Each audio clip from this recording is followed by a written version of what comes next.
चलिए अब आगे बढ़ते हैं और बात कर लेते हैं प्रदेश में बढ़ते गर्मी के टॉर्चर की। दरअसल आपको बताएं कि प्रदेश भर में गर्मी का सितम लगातार जारी है। तपिश देखने को मिल रही है। हरियाणा में भीषण गर्मी और लू से लोगों का हाल बेहाल हो रखा है। अब प्रदेश के कई जिलों में पारा 48 डिग्री सेल्सियस के पार पहुंच चुका है। गर्मी को लेकर अलर्ट मोड पर है प्रशासन। चेतावनी जारी कर लोगों को घरों में रहने की हिदायत दी जा रही है। हरियाणा में भीषण गर्मी और लू से लोगों का हाल बेहाल है। लगातार प्रदेश के कई जिलों में पारा जो है वो 48 डिग्री के पार पहुंचा हुआ है। गर्मी को लेकर प्रशासन भी अलर्ट मोड पर है, तो चेतावनी भी जारी कर दी गई है और ज़रूरत हो अगर तो ही अपने घरों से बाहर निकलें, ये प्रशासन के तौर पर साफ तौर पर जताया गया है।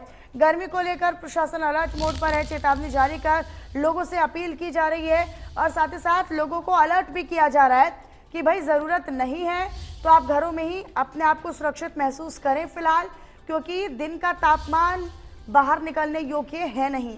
और अगर आप निकलते भी हैं, ज़रूरत अगर आपको है बाहर जाने की, क्योंकि कई ऐसा वर्ग है, कई ऐसे लोग हैं जो रोज़मर्रा की लिए जाते हैं या फिर अपने परिवार के पालन पोषण के लिए बाहर नौकरी पेशे से जाते हैं, तो उनके लिए भी कुछ चेतावनी के तहत कुछ हिदायत दी गई है कि आप ज़्यादा से ज़्यादा तरल पदार्थों का सेवन करें, रसीले फलों का सेवन करें, हरी पत्तेदार सब्जियां खाएं, भारी भोजन खाने से बचें, जितना ज़्यादा हो सकता है उतना पानी पिएं, हाइड्रेटेड रखें, डिहाइड्रेशन की कमी अपने आप को ना होने दें। साथ ही साथ यहाँ पर बीपी को लेकर भी आपको उसे मेंटेन करने के लिए भी प्रयास करने चाहिए। ढीले और सूती कपड़े आप पहने ताकि आपका जो पसीना है वो ऑब्जर्व कर ले और उसके बाद आपको राहत भी मिल सके। अपने सिर को, अपने मस्तिष्क को ढक कर रखें टोपी या फिर छतरी से, क्योंकि सीधे तौर पर जो सूरज की किरणें हैं, तपिश है, वो सबसे पहले इंसान के मस्तिष्क पर ही प्रभाव डालती हैं।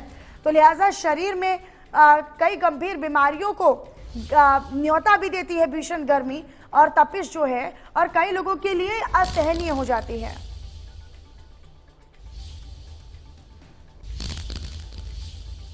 आगे बढ़ते हुए जगाधरी की बात कर लेते हैं, जहां पर आसमान से आग बरस रही है। तापमान 44 से लेकर 45 डिग्री के बीच में चल रहा है। गर्म हवाएं चलने से बच्चे, बूढ़े, नौजवान, पशु पक्षी हर कोई परेशान है।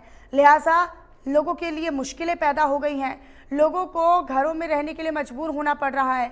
वहीं दूसरी ओर घर में रहकर तापमान को मेंटेन रखने के लिए एसी, कूलर का सहारा भी लोग लेते नजर आ रहे हैं। एसी और कूलर ज्यादा मात्रा में चलने से बिजली के बड़े ट्रांसफार्मर भी प्रभावित होने लगे हैं। सब स्टेशंस पर भी लगे पावर हाउस को बचाने के लिए अब बिजली निगम के वरिष्ठ अधिकारियों ने विशेष जुगाड़ किया है।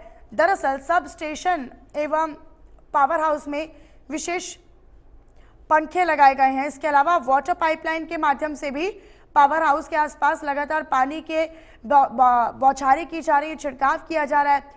कूलिंग फैन लगा दिए गए हैं। गोविंदपुरी ग्रिड सबस्टेशन 66 केवी में दोनों ट्रांसफार्मर की कैपेसिटी 66.3 MVA है और इस समय लोड 66.1 MVA तक चल रहा है। नॉर्मल दिनों में, सामान्य दिनों में ये 40 से 45 MVA तक चलता है, लेकिन आप अंदाज़ा लगाइए कि कितनी ज़्यादा मात्रा में, क्योंकि अभी फिलहाल 66.1 MVA चल रहा है।